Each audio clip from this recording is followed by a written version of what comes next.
Happy Thursday. I hope everybody has been having a wonderful week so far. One day away from the weekend, which is great. And today we're actually going to talk about workflows. What are workflows? How to use workflows?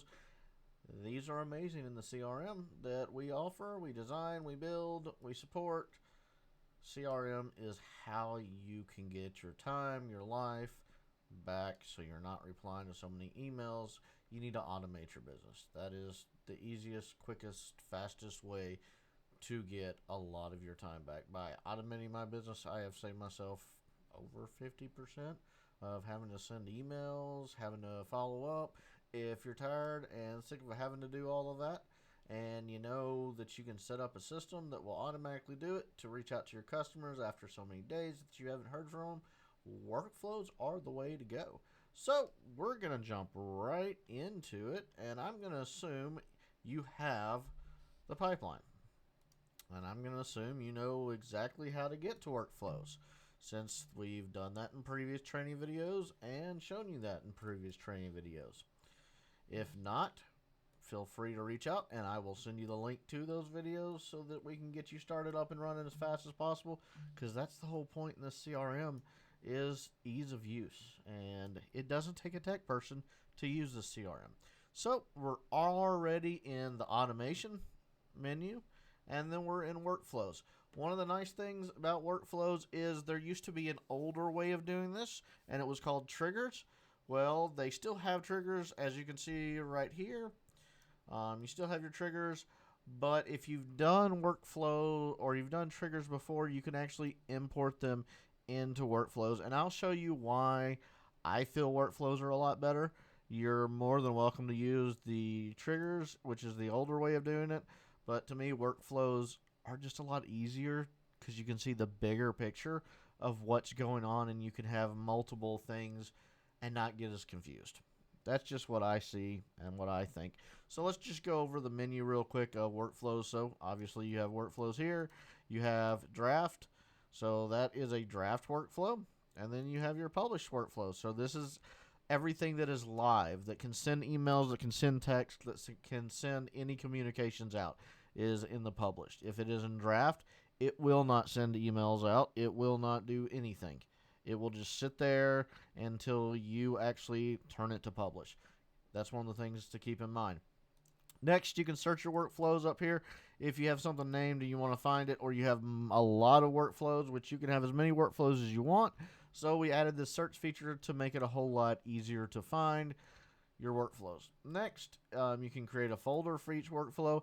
I like this just for organization purposes, because for every person I can build a workflow for, or say a campaign or pipeline, or even if you want to do it just for, let's say you're doing one for your entire outreach for sales this month, you could actually make it November, so that you know that, okay, November pipeline or November folder is where all my workflows are in for that right there.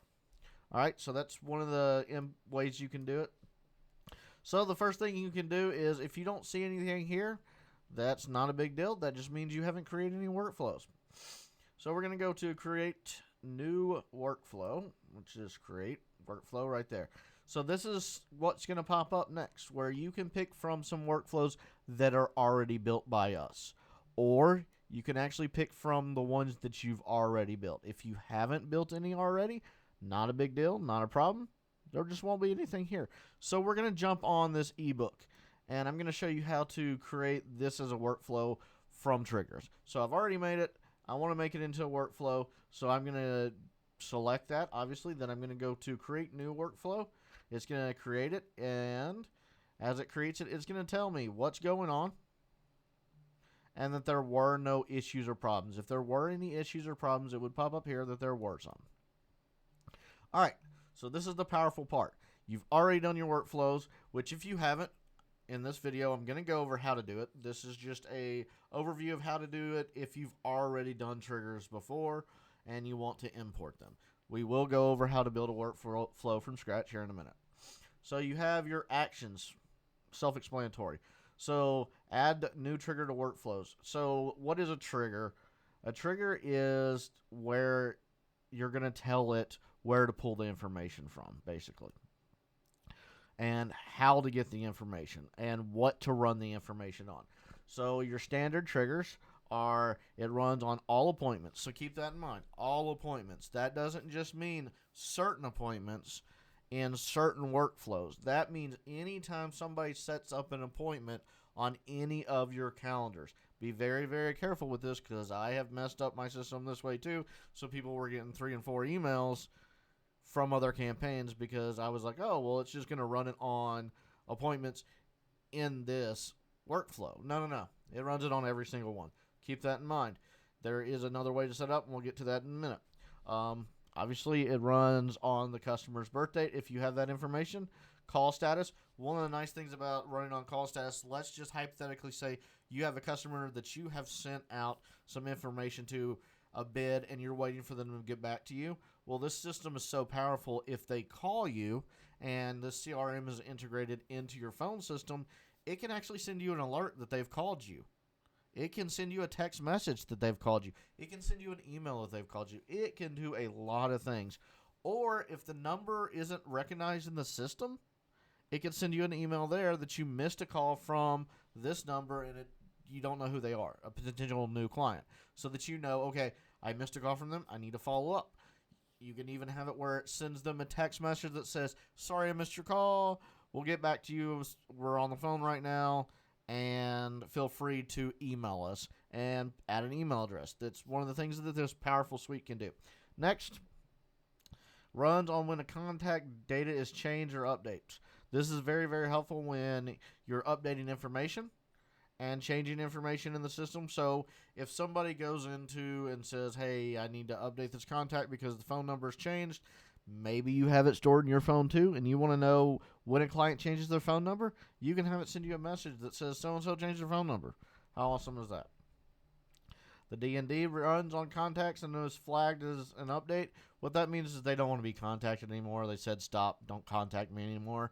That's very, very important to keep yourself from getting put in the spam. So you would want that to flag, okay, they don't want any more emails from my system unless they reach out to me. Or they're 100% done with me. You can have that where it will flag, add a notification so you can see it in the system so that you don't continue bugging these people. All right.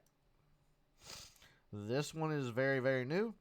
Contact tags, please use. All right. Instead of triggers, customer date reminder. I love this feature. This is one of the features that I absolutely love.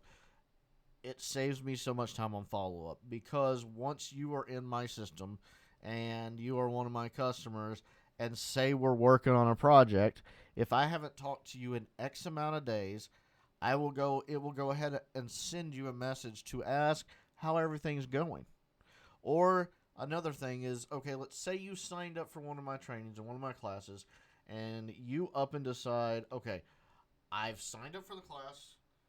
I forgot about the class. Or, you know what? I've signed up for the class, Wes. I'm planning on attending the class.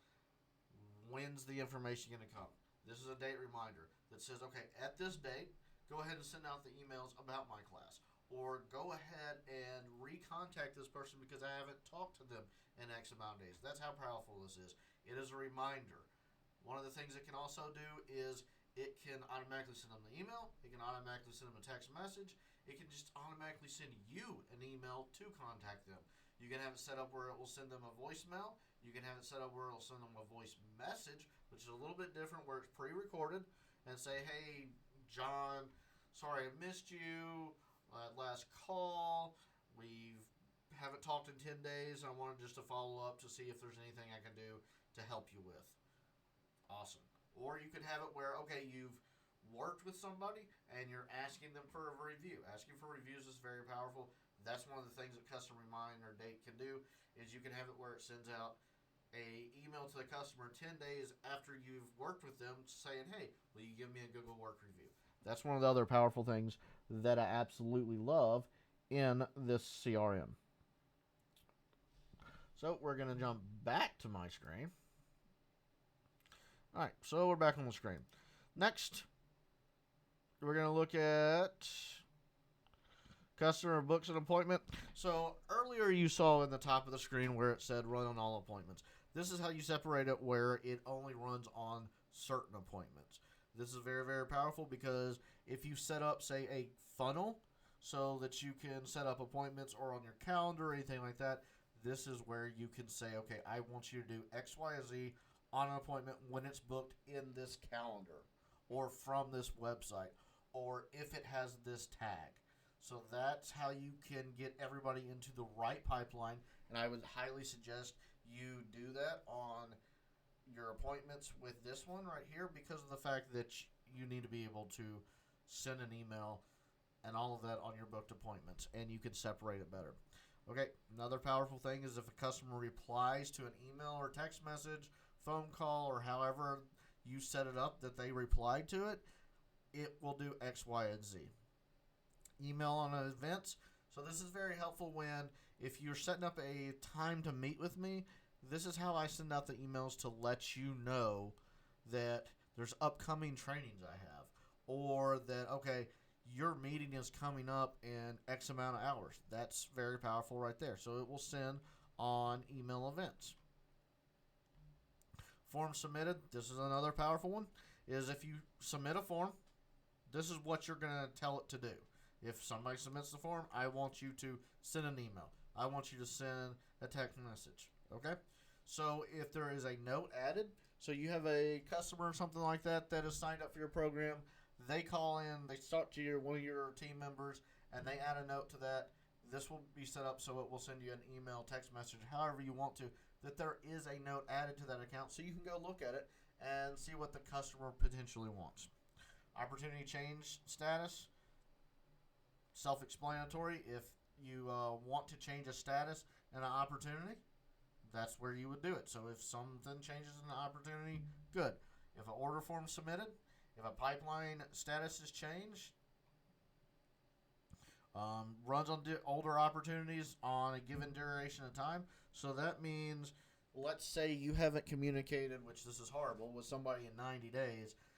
After 90 days, you can have it where it can automatically put it back in your pipeline to contact this person like they're a new lead so that you follow up with them so often.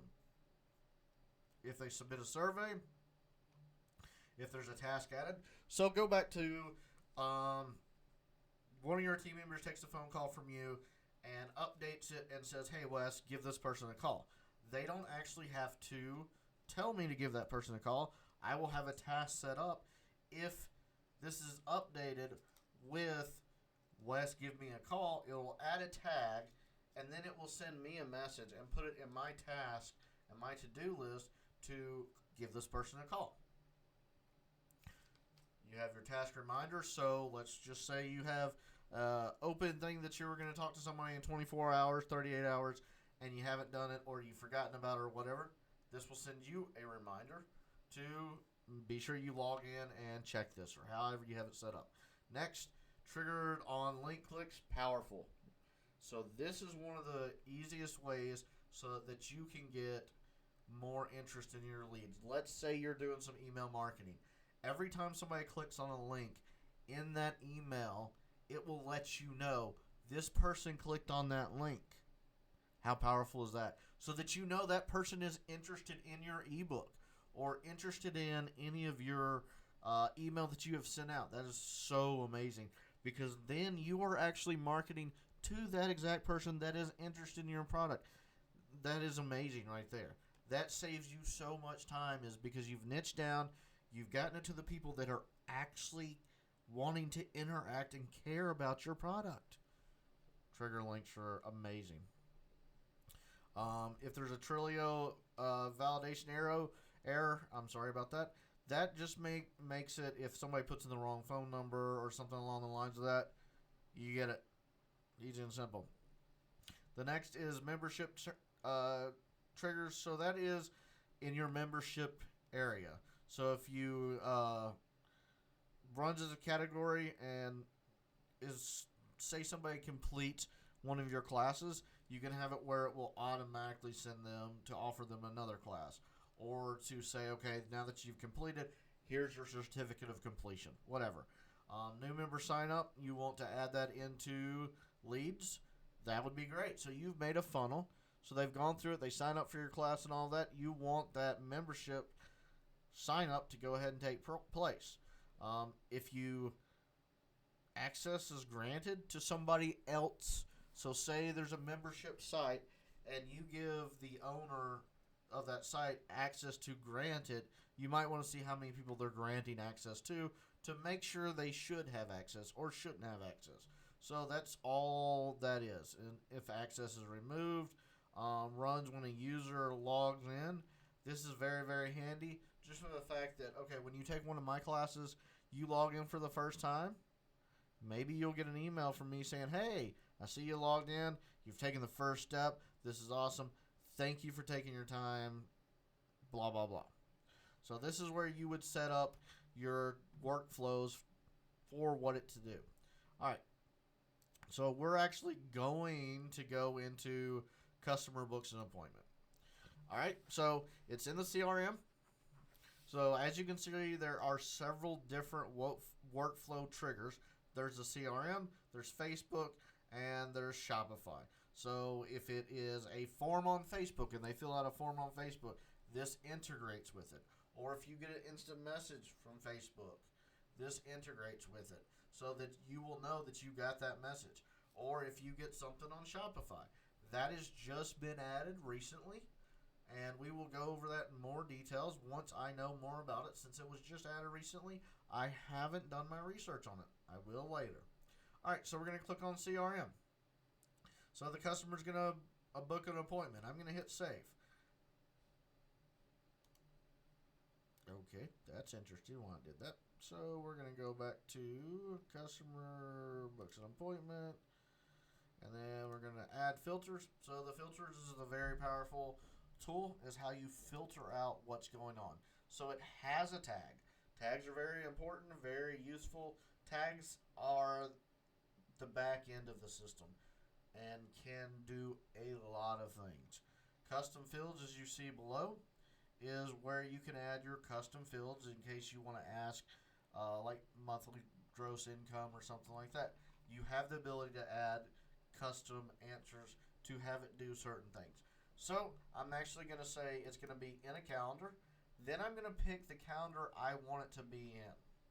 So the next thing that I want it to be in is we are going to put it in a breakthrough session.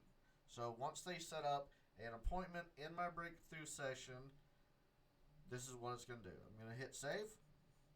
So next is the actions of what you want it to do. So we've created it where it's in the workflow that if they book an appointment on this calendar, it will do these steps. So I'm going to hit save.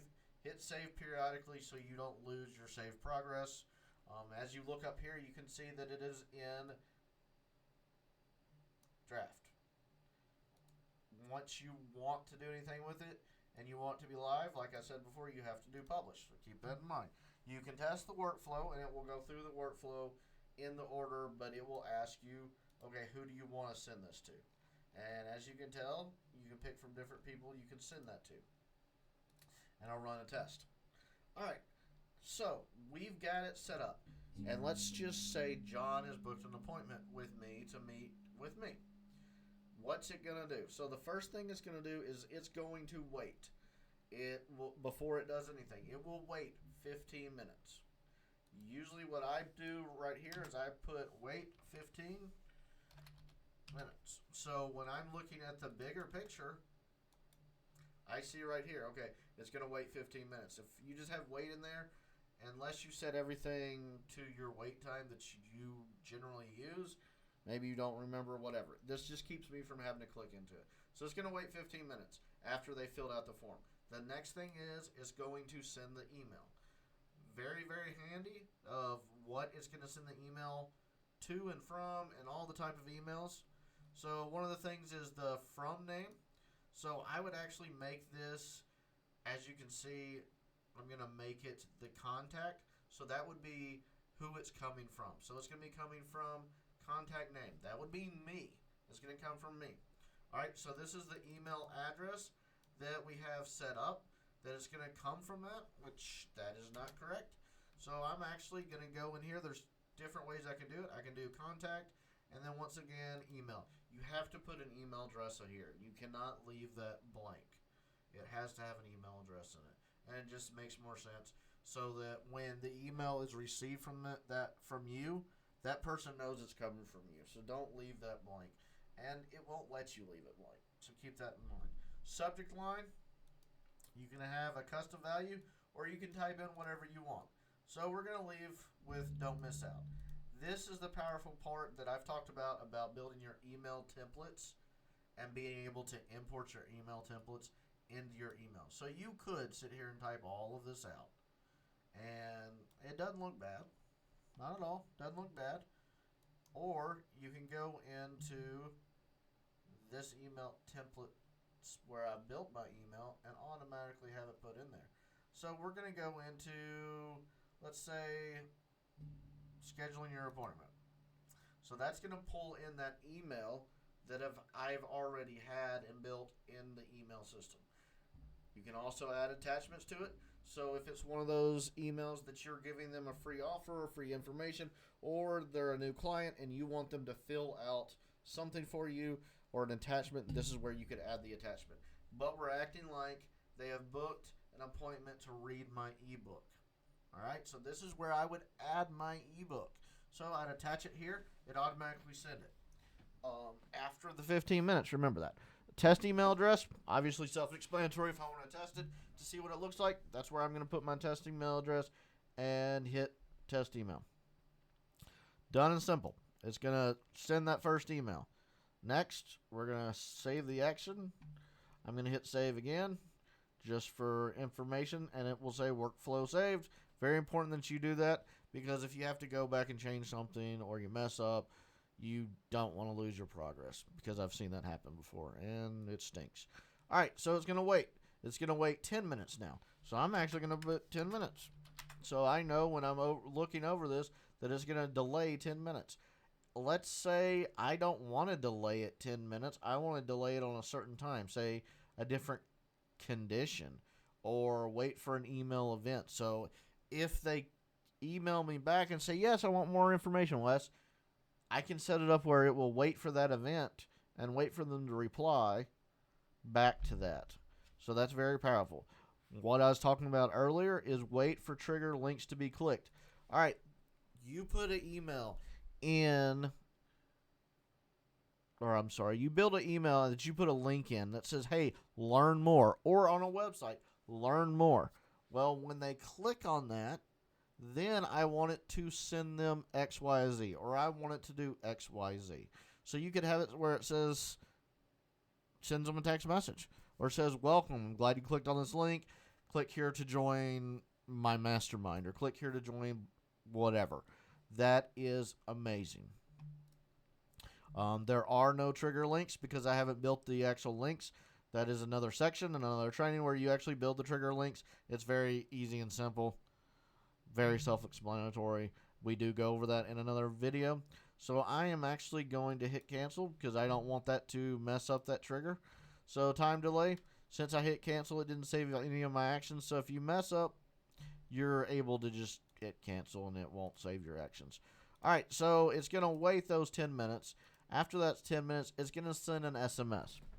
You can pick your different templates that you have built in the SMS builder, which is in the same area as the email template builder. Obviously, you can do dynamic information that's auto-populated. You can actually add a attachment also, or you can add links to it so that they can do anything like schedule an appointment, anything like that. You can add a link to it, or say you want them to click on a link to do whatever. One of the next powerful things is you can look at the statistics of, okay, how many times it's been delivered, how many times it's been clicked on, how many times has it failed, and that once it is live. If you don't have this published, you will not get this information. You don't have to pick and look at it here. You can look at it in another spot where you can look at statuses, you can look at history. All of that will show you that same type of information. So you don't have to go back in here and look, okay, when I was building it, blah, blah, blah. You can go back in here and look at it because sometimes that's just easier. So you can see what's going on with the SMS and is it failing or whatever. You have to have Twilio set up to be able to send out SMS at this point in time. And that is one of those things that you've got to work with our team to get set up and have to pay for your credits and all of that because SMS's campaigns are not free. All right, so let's just hypothetically say, okay, the SMS is great. I want to send that SMS, but at the same time, I want to send an email. All right, so I'm going to send them an email. So I'd click right here, send them an email, and all that information. I'm not going to put anything here. Subject line can't be empty, so I'm just going to type in test, and I'm going to hit save action. And it is not letting me save it because there's a lot of information not filled in. So I'm going to type from, that's going to be from me. We're going to type in Wes, and we're going to just randomly pick that, which is, as you can see, an email that I've already built. I'm going to hit save and let me save it. So at the same time it's sending an SMS, it's sending them an email. Let's say I want to do more than just an email. I want to send them a direct message on Instagram. I can have it set up where it will send a direct message on Instagram. Or you can have it set up where it will send them a message on Google My Business. Or here's another powerful thing. It will pop up on your system for you to actually call them and welcome them to the group or whatever. Next thing you can do is you can send them that voicemail that was pre-recorded. We've already got it sent them an SMS, so we're good on that. Next thing is, okay, once they have received that email, I want it to add a contact tag. So maybe I want to keep up with, okay, we've done 1 call, 2 calls, whatever. You can do that here. Next, you can have it where it removes tags. So you can say, okay, it was in stage 1. I've reached out to them once. You can have it remove that tag of reached out once, or however you want to do it. Or have it remove that tag that it's been assigned to a new member, so you want to remove any tags that member has assigned to it, or whatever you want to do. I mean, the sky is the limit, guys, when it comes to this. Next, you can update the opportunity. This is very powerful. You can create an opportunity. So this would be create a new opportunity in the pipeline. That goes to, okay, they filled out the form. You want it to create a new opportunity in the pipeline. Of course you want them to be created in the pipeline. What's the point in having a CRM if you don't put the information in there? This is where the information goes into the actual pipeline. So I'm going to pick what pipeline I want it to go into. And we were talking about doing a information sheet. So I'm going to put it under marketing leads. So they are going to be put in the marketing audit leads pipeline, and then this is where I put the stage. This is going to be a new lead because they've signed up for it. They're going to be a new lead. Here's what's awesome, guys, is let's say right after they sign up, they go into the next step and want to schedule an appointment with me. This can automatically move it in your pipeline stage, so you don't have to manually go in and move it. That's what's amazing, is this automates it. Amazing. Opportunity name, this is where you can name it whatever you want. I usually have it as the user's full name, so when I'm going through my pipeline, I can see, okay, this person is in my pipeline, this is their name. So if they call and they're saying, hey, I need to reset up my appointment or blah, blah, blah, I wanted to reach out to you because the time I set up won't work, I can go there and find it really quick. Opportunity source. So this is where it came from. Did it come from a custom value? Did it come from a website? Did it come from a calendar? Did it come from another lead? Whatever. Lead value. This is where you can add value. Custom values. I usually actually manually add a lead value. A lead value doesn't have to be there until another step. You could have it until they click on a link to download your ebook, then they're not worth anything to you. Once they click on that, then it will update the opportunity to say now they're worth $10,000 to me. So I need to really drill down. and say, okay, they're worth 10,000. So we're gonna put 5,000, and the status. Totally up to you if you want to have it open status, closed status, won, lost, whatever. Keep this in mind. This is brand new, so I'm gonna have it as open status. Allow opportunities to move to any previous stage. This is very helpful just for the fact that, okay, if you have somebody in your pipeline and say they were at stage 1 of the first contact and they kind of dropped off the face of the earth, and then 90 days they get moved back into stage 1, that you need to reach out and contact them more than once. Next is allow duplicate opportunities. What that does is it will allow a person to fill out and go through this pipeline multiple times. Keep in mind, if they do that, you could have them in 2 different stages of your pipeline. So it would have Wes Sneed in new lead and Wes Sneed in lost. So keep that in mind if you enable that. I personally don't enable that. If they need to go back into that pipeline, I will obviously have allow opportunities to move, so I can move them out of any pipeline to a new pipeline so that I don't get multiple of the same contacts.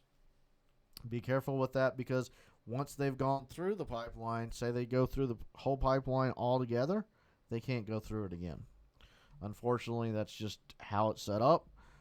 You can delete them out of the system and have it where they go back through the pipeline and everything will be hunky-dory and I'll see them as the first time, or you can manually move them through the pipeline. So I am going to hit save. So it's going to create the opportunity into my pipeline. Next, it's going to wait. So as you can see, guys, this is very powerful. You can have it do a lot of things. You can have it removed from WorkFlows. You can have it set an event start date. That's usually handy when it comes to webinars and something like that. You can have it remove the opportunity. So if they say, don't contact me again, you can have it where it'll automatically remove it. Send internal notifications. Self-explanatory. It will send your team or you or whoever a message saying, okay, they've asked to be removed, or they added this note, they called in, whatever. Edit conversations. You can have it where it'll edit a conversation for you. You can send it after, say, you've done, 12 hours of work with them. You can have where it will send them a review request to review you on your website, which is very, very handy. You need reviews on your website. That is one of the things I teach in my mastermind. So helpful to get those reviews, because who doesn't look at reviews? Who doesn't like reviews? So very, very handy. You can have it integrated with your swipe to set up a one-time charge. Updated appointment status. That comes in handy if they have set up an appointment and they need to reschedule. You can have it where it will go in and change all the information and move it to back to this pipeline or back to this date, in case you have pipelines set up on certain stages, like, okay, they've changed their update X amount of times, or they needed to update their appointment. You want to be notified about it right away, because if you allow hour-to-hour updates, well, if they cancel on you in an hour in advance and it doesn't remove it from your calendar, which it should, but glitches happen, you want to be notated about it and informed about it. Next is add to task. Add to task is very handy when it comes to I want to follow up with somebody, or I want to call somebody. It adds it to a task list. Add to Google Analytics, AdWords, and all of that. That comes into play when you're running Google Ads and people have filled out a form.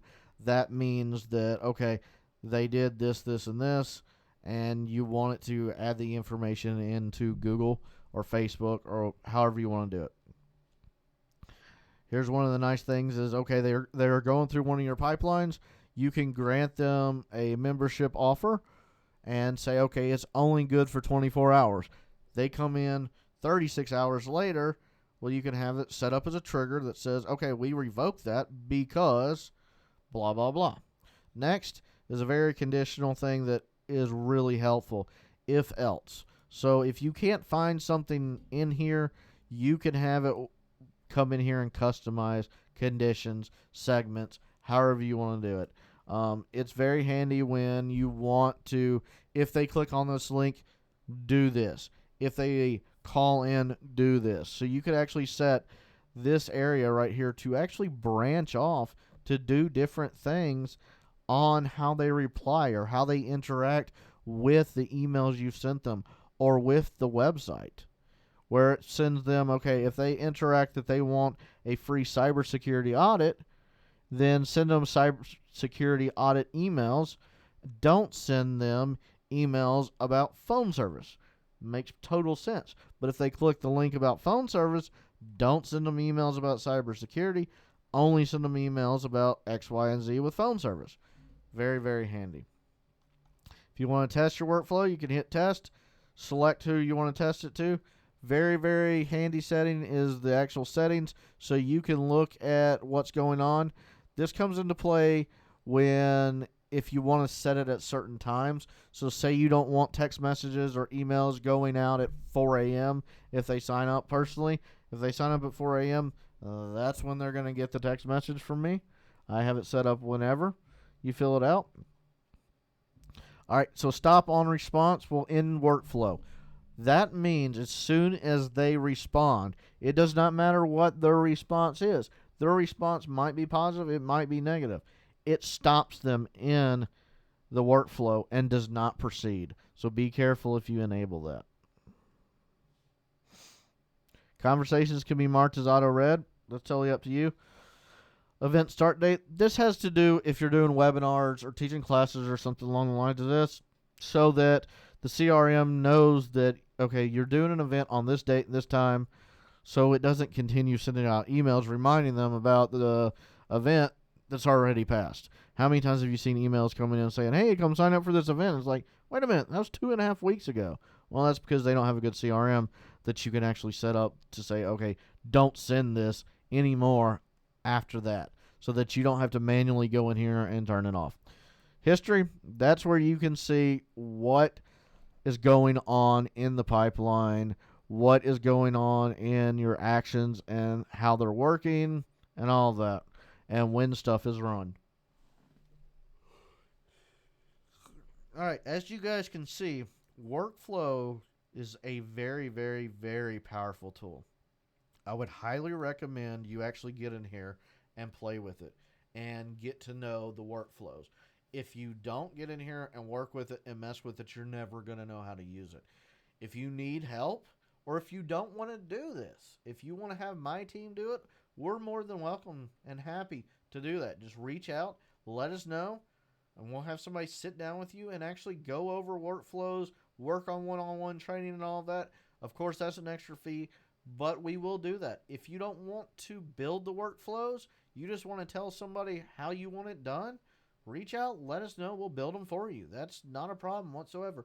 We have those services. I've made those services available for you guys, and use them. That's what they're there for. This does take time. This does take a learning curve. If you don't have time to learn this suite, but you want it because you want to save yourself 50 or 60% of time, let us handle it for you. That's what we're here for. That's why I created my business, is to help you guys with your tech needs. Don't get bogged down in the tech. Tech can shoot yourself in the foot. Don't get overwhelmed. If you're getting overwhelmed, come here and ask questions. I will help you. We will help you. I will set you up with one of my designers to help you. I will get on a call with you and help you and point you in the right direction. Ask comments below. Whatever you guys need, feel free to reach out, and I will be more than happy to help you. So, right there and right then, we are actually going to end it today, and I will see you guys in the future. Please, please, please look for more videos. I film videos all the time and upload them. I do this live every Thursday. As you guys know, next Thursday is a holiday, so we won't be doing a live because I won't be in town, and I will be with my family. So I wish you guys a happy Thanksgiving, happy holidays, and we will be here the following week after Thanksgiving, getting ready to rock and roll on more information about the CRM. If there's a topic you want me to cover again, or go more in depth, or if I have confused you, reach out, we'll recover it, I'll get on a call with you, whatever. We'll figure it out, we'll get it taken care of. I will see you guys in the future.